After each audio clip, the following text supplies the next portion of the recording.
This is a story that I remember from Sunday school. So this goes back probably 50, 55 years for me. But when I was in Sunday school, I heard this wonderful story from 2 Kings chapter 6. 2 Kings 6 verse 8 says, "Now the king of Syria was warring against Israel." What was interesting is as the king of Syria went to war against Israel, Elijah was telling the king of Israel everything that the king of Syria was plotting to do.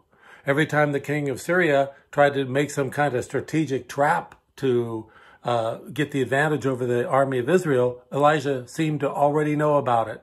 And this prophet of God warned the king of Israel. Let's read what happened after that. I'm going to read verses 11 to 17. Now the heart of the king of Syria was enraged over this thing. Yeah, no wonder.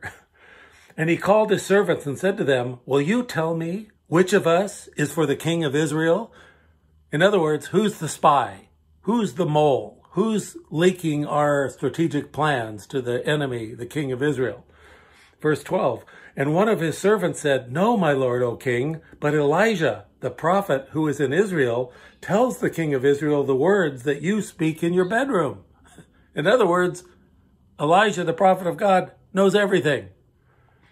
So the king said, "Go and see where he is, that I may send and take him." And it was told to the king, saying, "Behold, Elijah is in Dothan." Now the king set horses and chariots and a great army there. And they came by night and surrounded the city. Verse 15. Now when the attendant or assistant of the man of God, that's Elijah, when the attendant of the man of God had risen early and gone out, behold, an army with horses and chariots was circling the city. And his servant said to Elijah, "Alas, my master, what shall we do? How do we get out of this? This is a disaster." Verse 16, so Elijah answered and said, "Do not fear." How many times do we keep hearing the word of God tell us, "Do not fear"? Elijah said, "Do not fear, for those who are with us are more than those who are with them." Then Elijah prayed and said, "O Lord, I pray, open his eyes that he may see." And the Lord opened the servant's eyes, and he saw, and behold, the mountain was full of horses and chariots of fire all around Elijah. Yeah, the servant went out and looked, and the news was all bad. It was terrible. There was nothing good that could come out of this.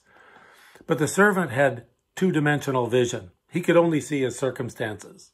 But Elijah, the man of God, he could see in 3D. Elijah could see in 3D. He could see his circumstances, but then he could look up and see that God was in control. I've often wondered if that servant, if that was the only time he could see the power of God all around him, or from then on he had the vision that Elijah had. I hope it was the latter. I hope he, for the rest of his life, had that kind of faith. Please read the rest of the story in 2 Kings 6 for yourself. It's a really good story how it finishes. An enemy virus has our city surrounded. But let's not just have 2D vision. Let's not just see our circumstances. Let's have 3D vision. Let's have 3D faith. See our circumstances, but see that the power of God is with us, and he who is with us is more powerful than anything in the world. Love you. See you soon.